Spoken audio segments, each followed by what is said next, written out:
Everyone, I hope you all are doing good in your studies. तो आ गया है नेक्स्ट पार्ट। हम यहाँ पे कर रहे हैं, जैसे कि आप लोगों को पता है, ईएसआईसी एग्जाम की तैयारी, नॉर्सेट की तैयारी एंड हमारे आरआरबी एग्जाम की तैयारी। सो जो बच्चा इस चैनल पे नया है, अगर आप इस एग्जाम की प्रिपरेशन कर रहे हैं तो चैनल को लाइक एंड शेयर कर दीजिएगा एंड सब्सक्राइब कर दीजिएगा चैनल को। सो आज हम स्टार्ट करेंगे अपना 591 क्वेश्चन टू 600 क्वेश्चन हम आज पूरे करने जा रहे हैं। और अगर कोई भी बच्चा ईएसआईसी की प्रिपरेशन कर रहा है तो 7 जुलाई को होने जा रहा है ईएसआईसी के एग्जाम के लिए आप 2 क्रैश कोर्सेज ज्वाइन कर सकते हैं। एक है 999 का, एक है 799 का क्रैश कोर्स। जो 999 का क्रैश कोर्स है वो आपको मिलेगा इंपॉर्टेंट टॉपिक्स, प्लस इसमें मिलेंगे आपको MCQs plus test series and doubt classes. और जो 799 का क्रैश कोर्स है उसमें आपको मिलेंगे MCQs classes, test series and doubt classes. दोनों ही क्रैश कोर्स आप इस नंबर पे कॉल या फिर मैसेज करके आज ही ज्वाइन कर सकते हैं विदाउट एनी डिले। बच्चे आरआरबी एंड नॉर्सेट के लिए भी 2499 का जो बैच है वो स्टार्ट हो चुका है, जो कि है 4 मंथ्स का फुल फ्लेज्ड बैच, जिसमें मैं आपको फुल थ्योरी, आपका basic anatomy plus physiology basic clear करूंगी, हर एक सब्जेक्ट की थ्योरी कराऊंगी, plus MCQ classes and test series आपको प्रोवाइड करने वाली हूं। सो आप लोग आज ही ज्वाइन कर सकते हैं इस नंबर पे कॉल या फिर मैसेज करके। सो चलते हैं हम अपने क्वेश्चन पे। सबसे पहला ही क्वेश्चन बहुत इंपॉर्टेंट क्वेश्चन, रिपीटेड क्वेश्चन है, Which of the below is not a component of HELLP syndrome? तो इनमें से कौन सा HELLP syndrome का component नहीं है? So सबसे पहले तो हम HELLP syndrome की बात करते हैं कि ये जो हम लिखते हैं ऐसे करके, इसका मतलब क्या है। H से होता है hemolysis, hemolysis का मतलब होता है RBCs की destruction। EL से होता है elevated liver enzymes, ठीक है, liver enzymes जो हैं वो elevate हो जाते हैं। और LP से होता है low platelet, ठीक है।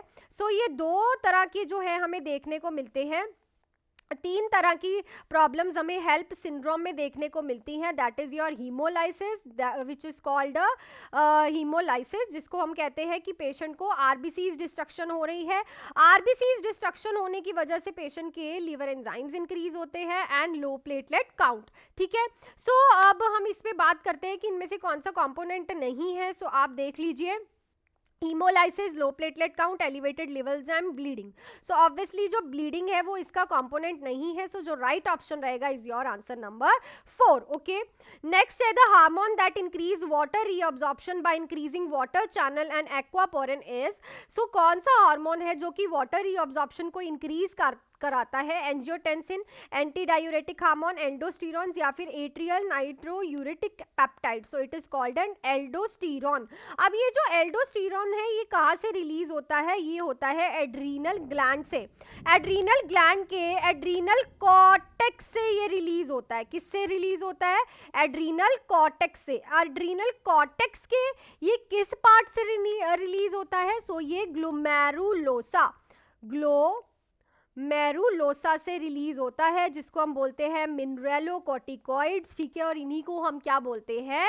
एल्डोस्टेरॉन्स। तो ये वाटर की रीअब्जॉर्प्शन कराता है प्लस सोडियम की भी रीअब्जॉर्प्शन कराता है।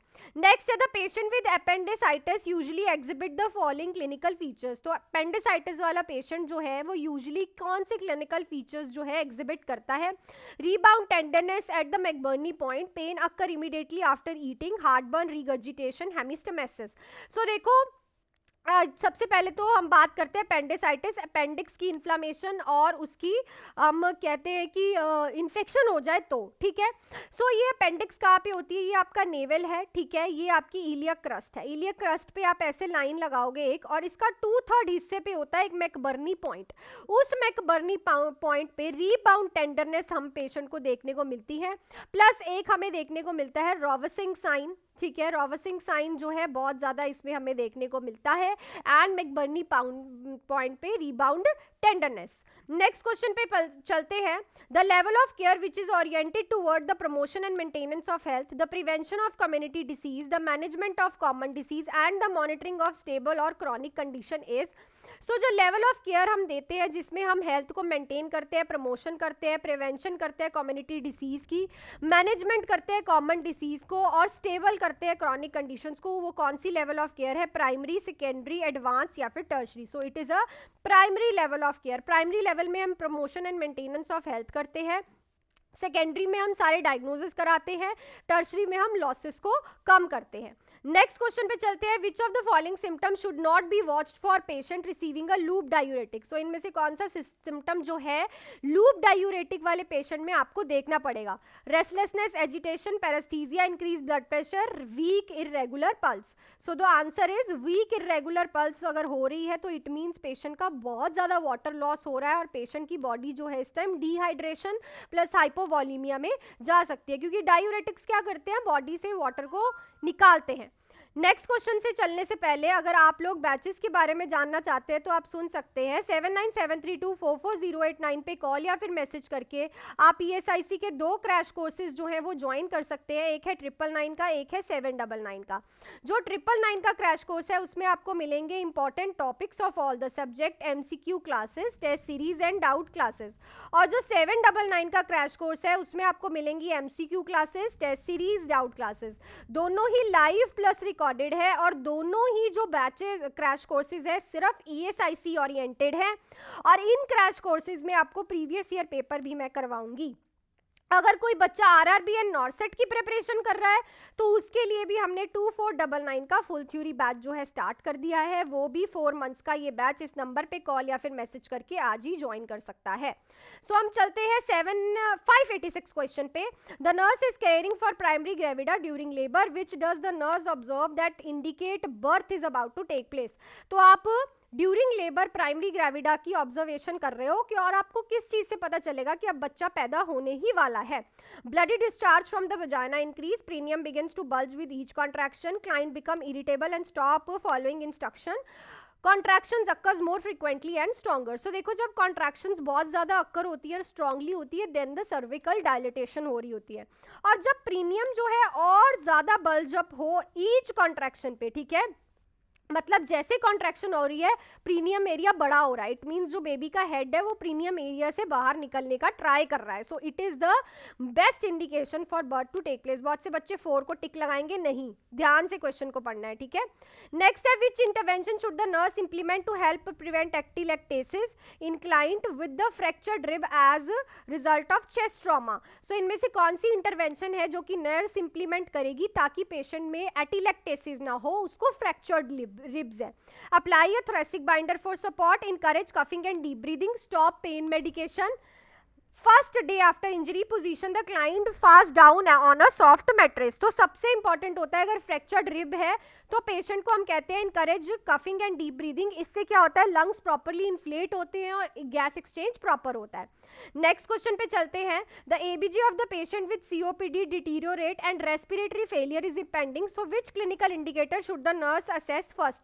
सो ABG है पेशेंट का, ले रहे हैं arterial blood gas off the patient, patient को COPD है, तो क्या चीज जो है बताएगी पेशेंट का रेस्पिरेटरी स्टेटस जो है खराब हो रहा है? Cyanosis, bradycardia, mental confusion, distended neck when. तो ऑब्वियसली मेंटल कंफ्यूजन अगर बॉडी में, COPD में होता क्या है, COPD में होता है कार्बन डाइऑक्साइड की रिटेंशन। अगर कार्बन डाइऑक्साइड बहुत ज्यादा रिटेन करेगी तो मेंटल कंफ्यूजन इंक्रीज देखने को मिलेगी। नेक्स्ट है, the earliest in the identifying sign of developing pressure sore of skin is localised. So earliest sign क्या होता है कि पेशेंट को प्रेशर सोर हो रहा है स्किन पे, is change in colour, coolness to touch, oedema या फिर loss of sensation. So it change in colour जो है सबसे पहले देखने को मिलता है, जो पेशेंट की वो स्किन है वो पर्पल और ब्लू कलर की हो जाती है।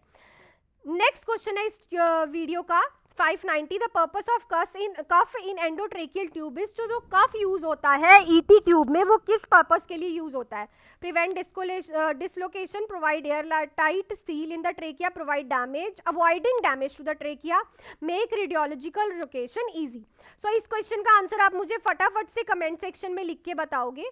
सो that's it for this video. और जो मैंने आप लोगों से कल क्वेश्चन पूछा था उसका जो आंसर था दैट इज एल्कोहलिज्म। एल्कोहलिज्म के विड्रॉल सिम्टम होते हैं डिलीरियम, ट्रेमर। सो अगर किसी को कोई भी डाउट हो तो मेरे से पूछ सकता है।